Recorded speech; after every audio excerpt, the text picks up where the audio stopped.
But if you say that those the judicial officers are overworked, and then you have this new policy direction without personnel, how does that help anything? No, what I mean that we have a hard-working judicial officer. We have people that are proving integrity, but it's only few persons that have maybe saw their name, which is even though was categorically stated by the CJN, that will just be overblown without looking at those that are trying to remedy a lot of decades. If you look at Nigeria, Nigeria has been in autopilot for several years. It's just now that the reality has been shown or have been proven over a period of time. If not, a lot of things have, the culture of impunity has been accepted as article of faith. Apart from article of faith, it has also been that you see somebody that will commit a crime, say, go to court. Especially in election matter, say, go to court. What is the meaning of that? Because you know that he's going to be in the incumbent. Do you think this will change it? This will change it to some extent. When I say to some extent, because it's not only the judicial officer, the society has its own role to play too.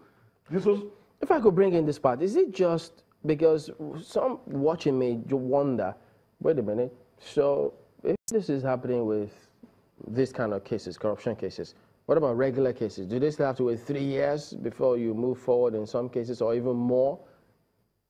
No. Because the fact that they are designated does not mean that the other court, like now, even in Abuja, we have family court, which also is applicable in Abuja and Lagos here. So you see that there is just the peculiarity of those cases that need speciality and all those particulars. Not that the other cases will have to wait more, as it were, but they will be going evenly. Because also, if you look at NJC, they also have a committee that have to assess the number of cases that you have adjudicated within a quarter. So that also imposes a duty on every judicial officer to live up to his responsibility. But generally speaking, do you think when people look at these recommendations or policy, would they be able to say in the long run, okay, I think irrespective of the case, I may be able to, or justice may be delivered quicker. Quicker may be relative, I know, but can someone say that looking at this direction? You know, perception is a great challenge in Nigeria, because the perception that we have over a period of time will need to be changed. But the only way we can change perception is when we deliver a better result that will say that, okay, this thing is not just going to be one of those glamorous speeches, because Nigeria, we are used to making fantastic speeches. But we should also look at the antecedent of the CJN. That's why some of us were worried when his confirmation was delayed. I was among those that went to the court because we know his pedigree.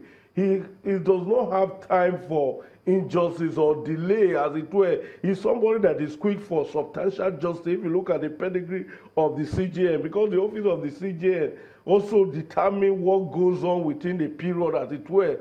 So I feel that with what the CJN have said and with the particular time that is in occupation now, he has no option but to make sure that all these policies implemented. So we're going to see a better time. Are special courts constitutional?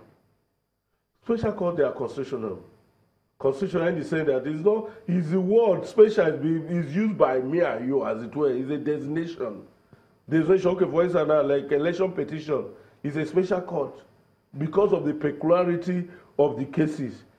And it's also provided in the schedule. And if you look at section 36, it says in the determination of fair hearing before a court or tribunal.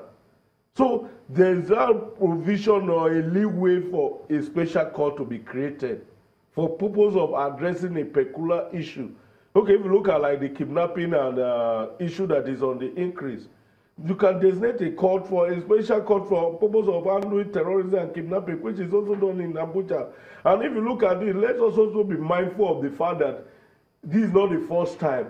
The Supreme Court practice direction, the Federal High Court practice direction designated some of those nomenclature of crimes that should be given accelerated hearing in the practice direction in 2013.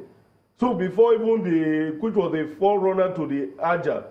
So invariably, there have been a conscious effort by NJC, because when I say NJC now, it is a body that discipline, promotes, and that take care of the welfare of the judicial officer. And if you look at that particular body, we must also be appreciative of why it was created, because it was created first time in 1999 Constitution. Before then, it was an advisory body. But if you look at the function of NJC within the third schedule, the paragraph 2021 of the 1999 Constitution, NJC have been strengthened in recent time. And with what goes on there, what we are seeing, because the policy direction, because after every policy or the reform that have been made by the CJN, is still going to be backed up by the NJC resolution. By those resolutions now, we make everybody know that if you are not ready to ship in, you just ship out. You know, when the CJN was speaking about embracing technology, he says, quote, "The conventional method of justice delivery in Nigerian courts today is cumbersome, time-consuming, susceptible to loss or thefts of court documents." And then, seeing that he clearly was advocating that we need to bring in technology in terms of electronic filing system, of courtroom technology, digital reporting, these are things that won't happen just like that. So if it's going to take a while, wouldn't that impact on what he really expects from the judiciary moving forward? If you look at the speech, as of the Supreme Court, they have started implementing the case management policy and how to even view the exhibit and all those particular stuff. The Supreme Court have already taken the lead on how to deploy the ICT in resolving issues. So it's for us to see how other 36 states, and if you see 36 states, you know Lagos is already in the forefront. And if you look at even Borno State, you will not believe how Borno is also ahead in ICT deployment. So the era where we are judges write manually and all those particulars is time consuming, because time have actually changed. And there are better method of recording with that you can even retrieve and get it edited. And like if for instance now using the religious body, you see the religious body, once they just finish message, you get it transcribed, and before you know it, it has turned into book. So what am I trying to say? We can deploy those high tech to the judiciary and get a better result. But it will take a while.